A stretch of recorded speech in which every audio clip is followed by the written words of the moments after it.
आज हम लोग एक ऐसे टॉपिक पे बात करने वाले हैं जो बहुत ज़्यादा सेंसिटिव है और क्योंकि मैं एक लड़की होते हुए दूसरे फीमेल लोगों पे ये वीडियो बना रही हूँ, तो हो सकता है ये और भी ज़्यादा सेंसिटिव हो। शायद मेरा वीडियो टेक डाउन भी हो जाए क्योंकि मेरा चैनल बहुत छोटा है। लास्ट मंथ मैंने इससे सिमिलर एक वीडियो बनाई हुई थी जिस पे करीबन 500 व्यूज़ आए थे 1 आवर में और फिर वो वीडियो टेक डाउन हो गई थी क्योंकि मैंने इसके कुछ क्लिप्स वगैरह ऐड किए हुए थे और उसकी वजह से वीडियो स्ट्राइक डाउन हो गई थी। तो प्लीज़ इस वीडियो को शेयर करना। अब वेरी फर्स्ट पॉइंट इज़ कि मैं ये वीडियो क्यों बना रही हूँ। मैंने अपने चाइल्डहुड में पैरेंटल लॉस भी फेस किया हुआ है, सेक्सुअल अब्यूज़ भी फेस किया हुआ है और उसके बाद बहुत सारे स्ट्रगल्स भी फेस किए। और फिर जब मैं ये सारा कंटेंट देखती हूँ ना, तो मुझे ऐसा लगता है कि जो मेरे जैसे सिमिलर लोग हैं, उनके ऊपर ये चीज़ का एग्ज़ैक्ट क्या इम्पैक्ट पड़ रहा होगा। तो मैं उस पर्टिकुलर इंटेंशन से ये वीडियो बना रही हूँ। सेकेंडली, जो आगे वाला यूथ इसको देख रहा है, उसको देख के क्या मैसेज जा रहा है, इस चीज़ पे भी हम लोग बात करेंगे। बट जिसने ये सारी चीज़ों से सफ़र किया हुआ है, उसका क्या रिएक्शन होता है, उस चीज़ को मैं आपके सामने लाना चाहती। किसी से मुझे कोई पर्सनल हेट नहीं है, बस मुझे अपना एक पॉइंट ऑफ व्यू रखना था, तो वो उस पर्टिकुलर आइडिया से मैंने ये वीडियो बनाया हुआ है। इनअप्रोप्रिएट बिहेवियर्स को, टॉक्सिक आइडियोलॉजीज़ को जो लोग बढ़ावा दे रहे हैं, ये पर्टिकुलरली सिर्फ़ उस पॉइंट ऑफ व्यू से मैंने वीडियो बनाई।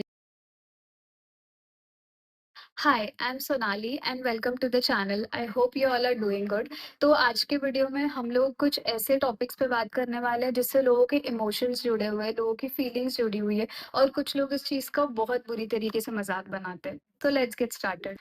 ख्याति जो एक इंस्टाग्राम यूज़र है, वो अपने ओवर एक्सपोज़र और इनअप्रोप्रिएट टचिंग के लिए बहुत ज़्यादा फ़ेमस है। उनके बहुत सारे वीडियोज़ इस चीज़ को लेकर वायरल हुए। वो इनअप्रोप्रिएट टच को बहुत ज़्यादा नॉर्मलाइज़ करती है। लोग उनको टच करके उनके टैटूज़ वग़ैरह देख सकते हैं। ये बहुत ज़्यादा नॉर्मलाइज़ किया हुआ है। नाउ लिटरली एक वीडियो देखने के बाद में इसका जो पर्टिकुलर इम्पैक्ट है, वो क्या हो रहा है? क्योंकि आपने तो वीडियो बना लिया, आपका काम हो गया, आपको व्यूज़ आ चुके हैं। तो इससे वो दूसरी फीमेल ऑडियंस जो ये सारी चीज़ें देखती है, उनके दिमाग में क्या आता है कि ये सारी चीज़ें नॉर्मल है और जो मेल ऑडियंस जो इन चीज़ को पर्टिकुलरली देख रही है, उनके हिसाब से भी ये चीज़ें नॉर्मल है। वो रोड पे आते-जाते किसी के भी साथ ऐसा बिहेव कर सकते हैं, जो कि बिल्कुल गलत है, ये चीज़ें नहीं होनी चाहिए। काजल जिनको लोग श्रद्धा कपूर का लुक अलाइक भी कहते हैं, उनकी भी कुछ वीडियोज़ आपने देखी होगी। अब वो डार्क कॉमेडी के नाम पे रेप को जनरलाइज़ कर रहे हैं, नॉर्मलाइज़ कर रहे हैं। कोई इतना इनसेंसिटिव हो सकता है इस टॉपिक को लेकर कि आप ऐसे चीज़ों का जनरली मज़ाक बना रहे हो बस। अब मैंने इनके कुछ वीडियोज़ देखे, लिटरली बहुत ज़्यादा घटिया वीडियोज़ है ये। जो भी लोग ये देख रहे हैं, उनको ये कॉन्टेक्स्ट बहुत अच्छी तरीके से पता है होगा। तो एज़ अ व्यूअर अगर मैं इस किसी चीज़ से गुज़री हूँ और फिर अगर मैं वो फेस कर रही हूँ, रियल लाइफ़ में अगर मैंने वो चीज़ देखी है, तो उससे मेरे ऊपर क्या इम्पैक्ट होगा? क्योंकि जस्ट बिकॉज़ ये नॉर्मलाइज़ हो रहा है, ये okay, it is not okay. क्या मैं कभी इस चीज़ से हील कर पाऊँगी? क्या मैं कभी इस चीज़ से ओवरकम कर पाऊँगी? क्योंकि लोग तो इसको नॉर्मलाइज़ कर रहे हैं ना। Someone who has been through that phase, has been through that assault, someone like me. मुझे अप्रॉक्स हो गए over 10 years and still I have the memory. It is raw and fresh as ever. So कुछ ऐसे लोग हैं जिन्होंने मुझसे भी वर्स्ट एक्सपीरियंस किया है। वर्स्ट मतलब वर्स्ट का कोई यहाँ पे डेफिनेशन नहीं है, इतना वर्स्ट एक्सपीरियंस किया है। तो आप एक कॉमेडी के नाम पे या डार्क कॉमेडी के नाम पे इस पर्टिकुलर चीज़ को प्रमोट नहीं कर सकते हो, आप इसको नॉर्मलाइज़ नहीं कर सकते हो। Next is Apoorva the rebel kid. I honestly like her content, I love her travelling mini vlogs. I used to see her for that particular purpose only. But जैसे-जैसे मैं एक-एक वीडियोज़ उनके देखती जा रही थी, मोस्टली आई सॉ हर एक जगह पे उनके ड्रिंकिंग के वीडियोज़ होते हैं। That is perfectly her choice. It is her choice कि उनको अपने पर्टिकुलर लाइफ में क्या करना है, उनकी क्या चॉइसेस है। ओके, सो एक रीसेंट इंटरव्यू मैंने देखा था, may be it was a car interview और वहाँ पे उन्होंने बताया कि वो मुंबई में रात को 3 बजे किसी पब्लिक व्हीकल में पी के वो पास आउट हो गए थे। नाउ टेल मी कि ये पर्टिकुलर चीज़ें नॉर्मलाइज़ करना कहाँ तक सही है? It is really unsafe. It is something that can't happen. Okay, it can happen may be, but it's not like कि ये चीज़ें नॉर्मल है। कहीं न कहीं पे आपको एक कॉशन या तो फिर आपको एक डिस्क्लेमर देना पड़ेगा उस चीज़ के लिए। Let's say if I talk about myself, I am someone who has left her house at the age of 14 and I was a minor back then. So does that mean I openly say it तो it is normal? No, it is not normal. I don't promote that. Whenever I talk about these things, if ever it is for the 100th time, अभी तो मैंने अपने channel पे वो सारे topic start भी नहीं किए, उस उस पे हम लोग इनिशियली आगे बात करेंगे। बट अगर मैं उसको एक 100 टाइम भी बोल रही हूँ ना, then too I use that causing that it is not normal, it is highly unsafe, it is not approved for a minor or specifically for a girl child to do these things. It is really inappropriate. So how do I expect these particular videos to go in through my mind and then I expect myself to be normal? Because if I am someone who wants to explore Mumbai city, or for that matter any city, I'm going out at 2 a.m. and then I'm telling you that yeah, it is normal for me to drink and pass out. She was lucky, and when I left my home, I was lucky. What about them who are not lucky, or who are going to be a victim of this part because of that one mistake? So how can you generalize that part? Let's say अगर मुझे इसको reframe करना होता, I would say कि ठीक है, I did pass out, or I did went through such a situation which is not safe. You just say that context, it is not safe, whether it is an interview or whatever it is, you just have to say it, it is not safe. I don't promote these kind of things. सो ये एक दूसरा topic है, but recently आपने देखा होगा Atul Subhash case, and वहाँ पे एक वुमेन के रिलेटेड ये टॉपिक है। सो जहाँ पे फॉल्स एलिगेशंस और एलिमनी के चक्कर में उनकी जान चली गई, जहाँ पे बहुत सारे लड़के लड़कियां उन पे स्टैंड ले रहे, even me, I do support that person. बहुत सारे उन पे वीडियोस भी बने हुए हैं। अब मैंने जो 2-3 वीडियोस देखे जो मुझे प्रॉब्लमैटिक लगे। एक साइकोलॉजिस्ट है named awkward goat and Instagram पे उनकी काफ़ी अच्छी फॉलोइंग है। उन्होंने एक रील बनाई है in the context of Atul Subhash case. वो कहती है लोग फीमेल से इस बारे में इसीलिए सुनना चाहते हैं क्योंकि वो फेमिनिज्म को डिस्क्रेडिट करना चाहते हैं। Feminism and false allegations are 2 different topics. फिर वो कहती है एलिमनी मेन और वुमेन दोनों के लिए, बट पोटेंशियली सिर्फ वुमेन वीकर क्लास में आते हैं, तो आपको उनको इंडिपेंडेंट बनाना चाहिए, which is also a different topic. तो यहाँ उस केस की तो बात हुई ही नहीं। Just because a person is not financially independent, उनको अपने पार्टनर पे फॉल्स एलिगेशंस लगाने का कोई राइट नहीं मिलता है, and this is toxic feminist mind. Now imagine she is a psychologist. मैंने एक और वीडियो देखा था about, it was on a news channel, may be TV9, I am not sure. तो शी सेड कि वो कितने ज्यादा फ्रस्ट्रेटेड थे, उन्होंने 1 घंटे की वीडियो बनाई, उन्होंने इतने इतने पेजेस का लेटर लिखा, देन वो इतना पैसा पैसा कर रहे थे, तो he could have just gone through a therapy, he could have just gone through medical whatever procedures.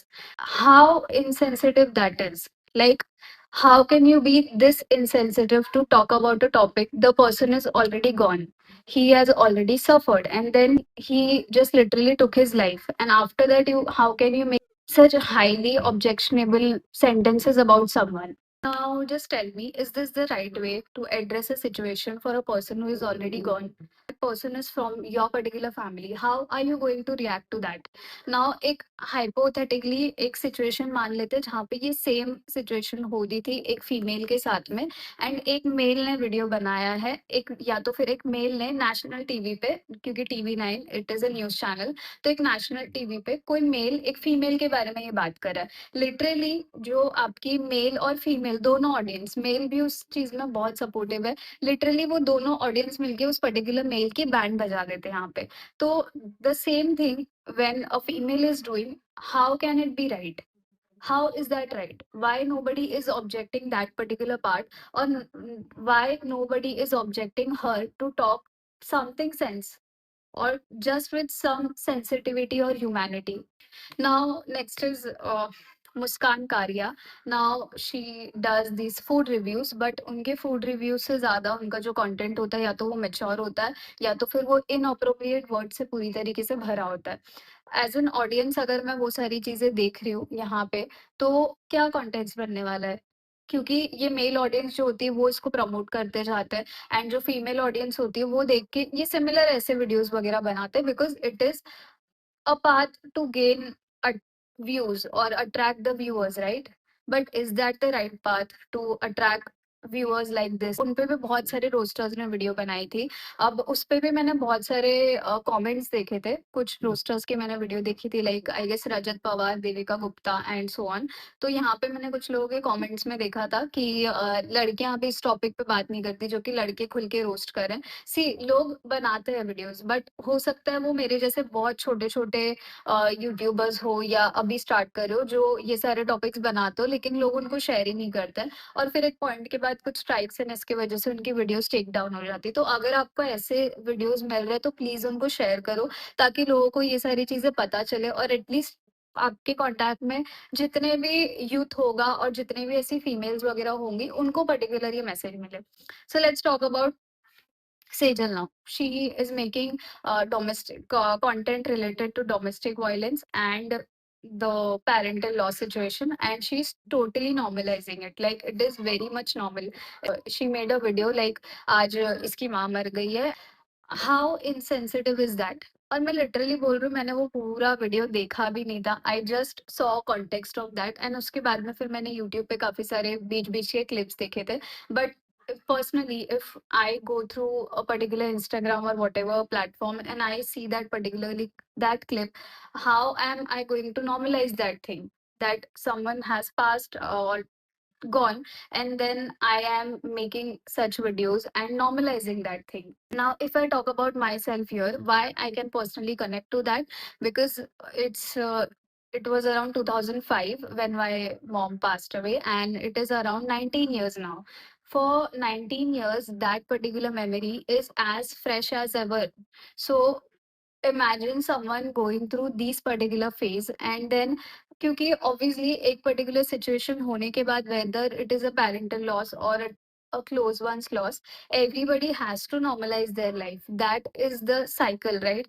Everybody has to do it at some point. 2 साल बाद, 4 साल बाद सबको normalize करना होता है। If मैं वो कंटेंट स्क्रॉल कर रही हूँ और मुझे एक पर्टिकुलर ऐसी चीज दिखती है जहाँ पे मैं यहाँ पे लड़का लड़की भी की भी अभी एट दिस पॉइंट बात नहीं करूंगी, मैं एक पर्टिकुलर क्रिएटर की बात कर रही हूँ जो ये चीज बना रहा है कि कोई उनकी लाइफ से चले गया, लेट्स से उनके फादर या मदर की बात हो रही है कि वो चले गए एंड मैं उनको मैकडी लेकर जा रही हूँ। You can see that videos all over the internet, and you can see how insensitive that part is.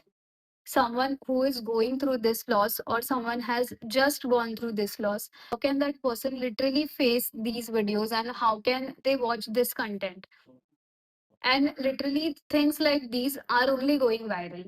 तो अब ऐसे सारे वीडियोस जो चल रहे हैं, जितना भी ऐसा सारा टॉपिक चल रहा है, how do I normalize it? It is not normal. When you aren't suffering from that part, you can make the joke out of it. It is not right. ये सारी चीजों का मजाक बनाकर आप बस एक insensitive person में convert हो रहे हो, उससे ज्यादा कुछ नहीं। अब as a person who personally has gone through this phase, I am literally just requesting to each and everyone, आप कोई special treatment मत दो उनको, but आप normal ह्यूमन तरीके से तो ट्रीट कर सकते हो ना। Just be a little sensitive, have some humanity. The person has gone through a loss, the person has gone through a particular suffering, and people are, when I'm telling you, please believe me, people have gone through worse than this, literally worse than this, which I can't even explain you. Okay, so when someone is going through this, can you just be a little bit sensitive about this? और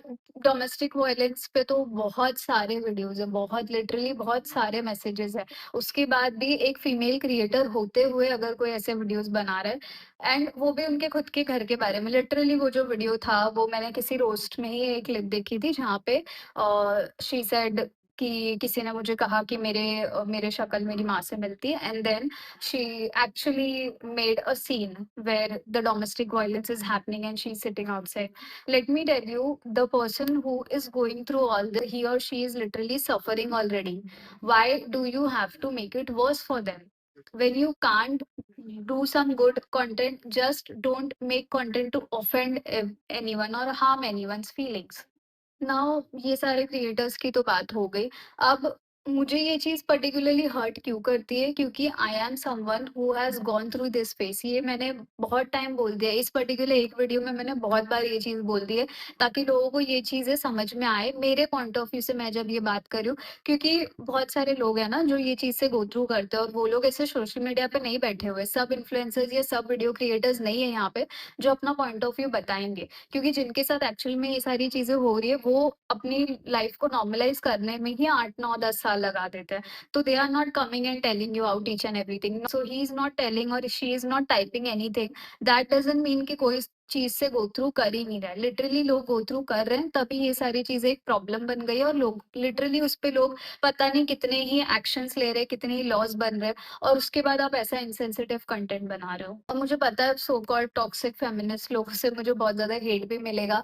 तो अगर इस video से आपको कुछ भी समझ में आ रहा है, I don't know what age of audience is watching my videos right now, but जो भी है, जिसको भी ये चीजें समझ में आ रही है, please comment down below. And वैसे ही बहुत सारे हेट कमेंट्स आने वाले। अब मेरी ये पर्टिकुलर जो अपील है फीमेल ऑडियंस है, I know we are beautiful creatures, but just don't make contents like this. You have very much opportunities और बहुत सारी चीजें आपके पास एक्सप्लोर करने के लिए। फैशन है, फूड रिव्यूज है, और व्लॉगिंग है, ट्रैवलिंग है, बहुत सारे अच्छे टॉपिक्स है जिसको आप अच्छे वे में लेकर जा सकते हो।